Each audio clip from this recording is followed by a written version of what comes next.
Bonjour bien-aimés, que le Seigneur vous bénisse, j'espère que vous allez bien, vous avez passé une très bonne nuit.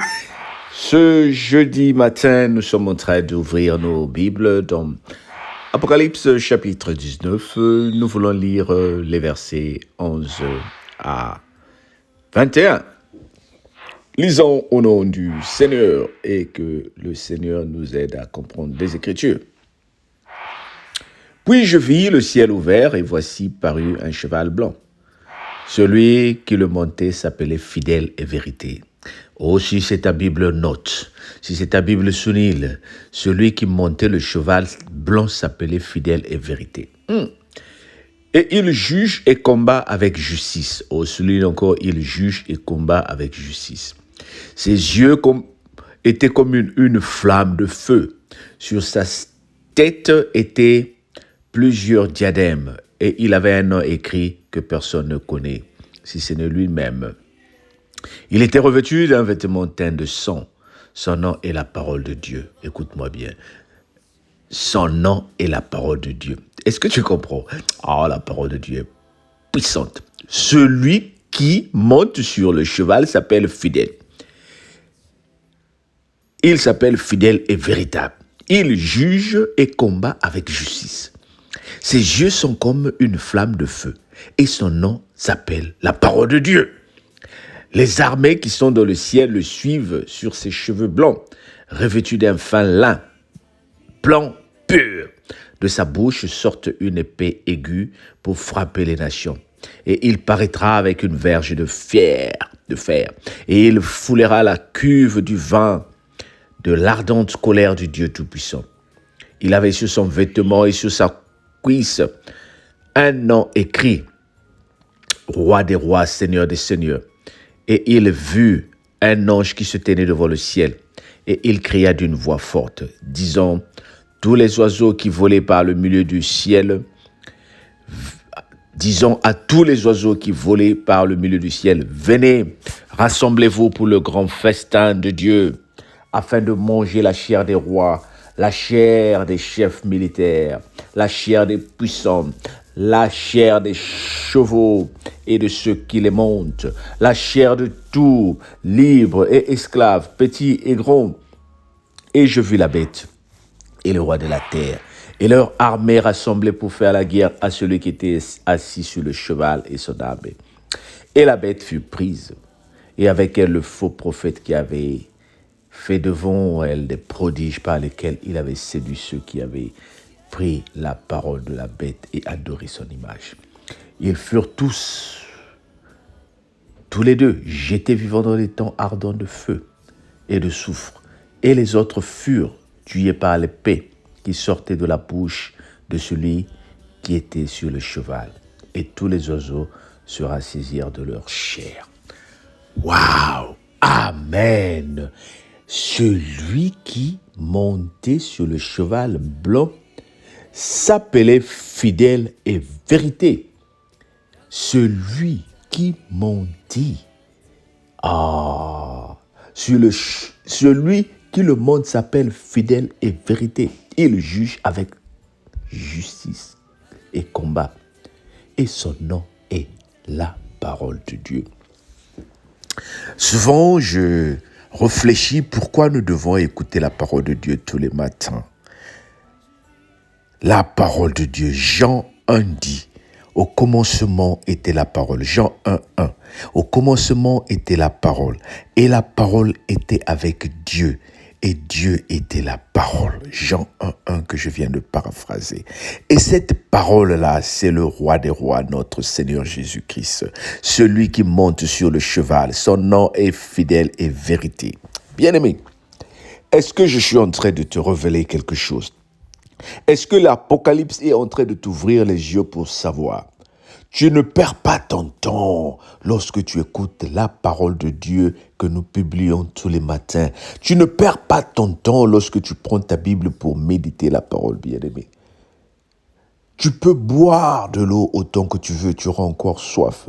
Tu peux faire tout ce que tu veux, tu auras encore envie. Mais la parole de Dieu C'est le nom de celui qui monte sur le cheval pour juger. Voilà pourquoi, si la parole de Dieu souvent te taquine et te fait mal, c'est parce qu'elle est là pour trancher, pour juger, pour éclaircir, pour écarter. Il y a des gens qui ont un franc-parler. Quand tu te dises la vérité, souvent ça te dérange. Tu les trouves mauvais, mais quand tu arrives chez toi, tu te rends compte que ce qu'on t'a dit était vrai. Tu arrives toujours en retard au travail, le superviseur t'appelle dans ton bureau pour te dire « Attention, tu es toujours en retard ». Et comme le superviseur est plus jeune que toi, ça t'énerve. Tu dis « Mais de quoi elle parle? De quoi il parle? Est-ce qu'elle sait ce que je suis? Est-ce qu'elle sait quel âge que j'ai ?»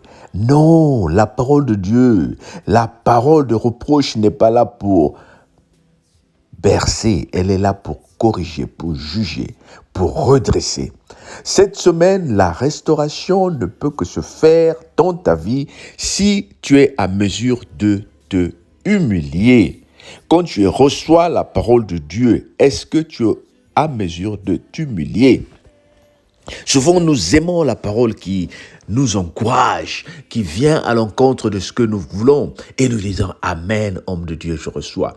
Mais quand c'est une parole qui nous dit certaines vérités pour te dire « Laisse ce que tu fais », tu dis non. Comment peux-tu être redressé, bien-aimé, si on ne te corrige pas? Comment peux-tu être redressé, bien-aimé, si tu n'acceptes pas la correction qui vient à travers la parole de Dieu? Regarde le fer. Est-ce que tu vois le fer?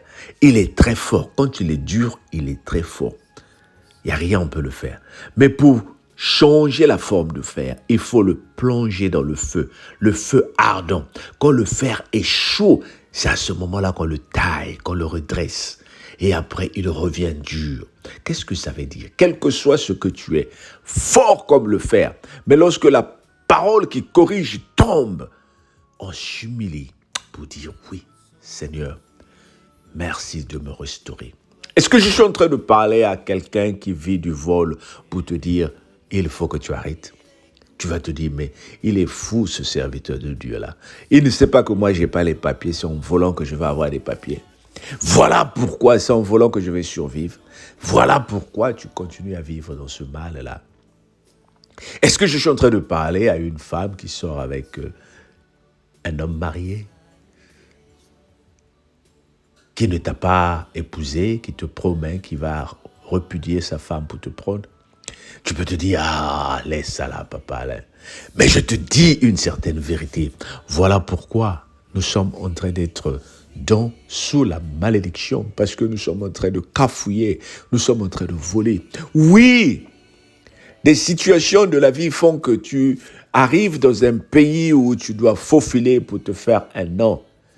Mais après, il faut que notre oui soit oui, il faut que notre non soit non. Il y a beaucoup d'exemples que nous pouvons donner jusqu'à la fin de la journée pour nous dire que nous les chrétiens, à un moment, il faut que nous prenions des décisions fermes, même envers les membres de nos familles, même avec nos amis les plus fidèles, pour leur dire, la voie dans laquelle tu m'amènes n'est pas une bonne voie. Je m'arrête là. Est-ce que tu peux le faire? Admettons que tu es sur l'autoroute et que tu décides à partir à Paris ou de Manchester, tu décides à partir à Londres. Mais tu remarques que la personne qui te conduit, au lieu d'aller vers Paris, elle est en train de partir vers Lyon. Au lieu d'aller vers Londres, elle est en train de partir vers l'Écosse. Mais pourtant, tu es dans une voiture. Est-ce que tu vas accepter? Parfois, il est mieux de dire « Faites-moi descendre ici et je veux me débrouiller ». Comme disait un pasteur, « Amenez-moi dans le désert », le pasteur Foula Laurent, qui est mon frère. Il disait « Amenez-moi dans le désert, laissez-moi dans le désert, mais laissez-moi seulement avec la Bible et je réussirai. » Oh, pasteur Foula, merci.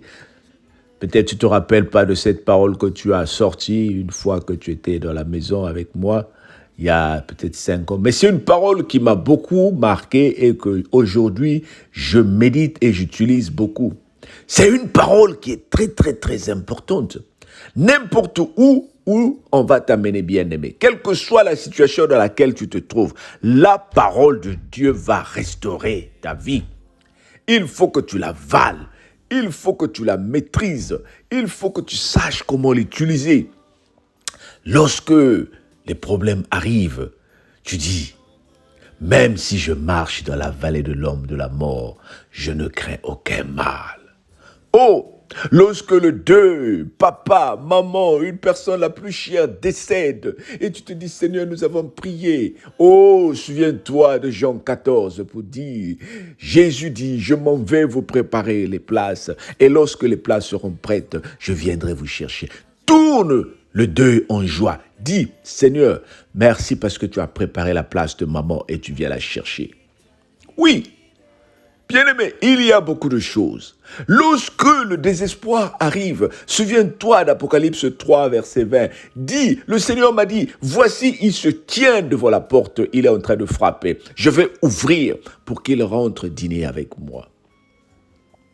Lorsque beaucoup de problèmes arrivent, souviens-toi de 1 Pierre 5, verset 17. Dis, le Seigneur m'a dit, je vais prier sans cesse. Alléluia.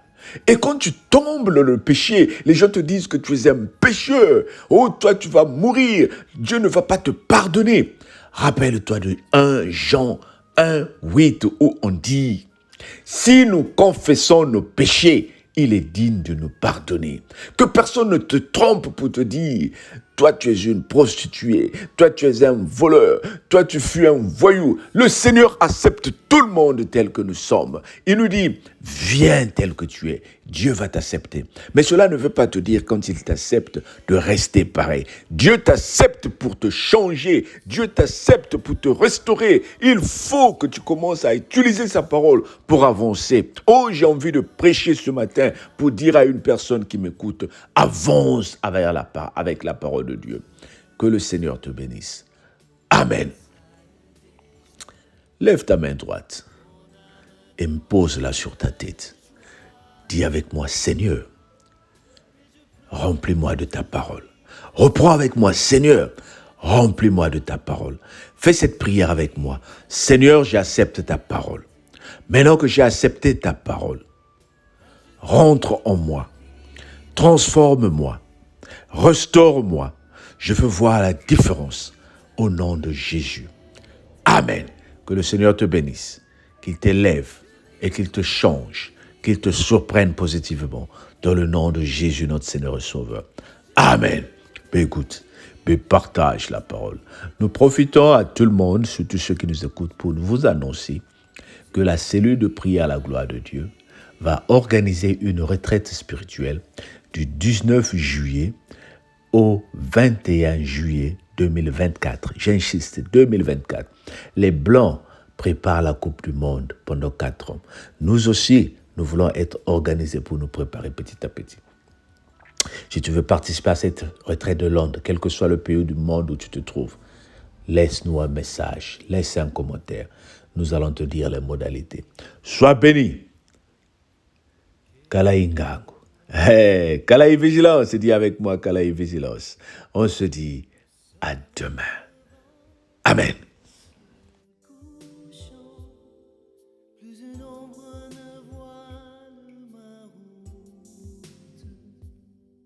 Comment te remercier? Je tressaille déjà. Mon âme tremble de joie.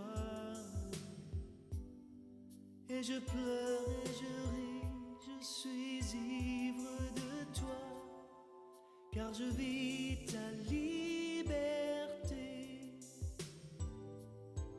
car je vis ta liberté.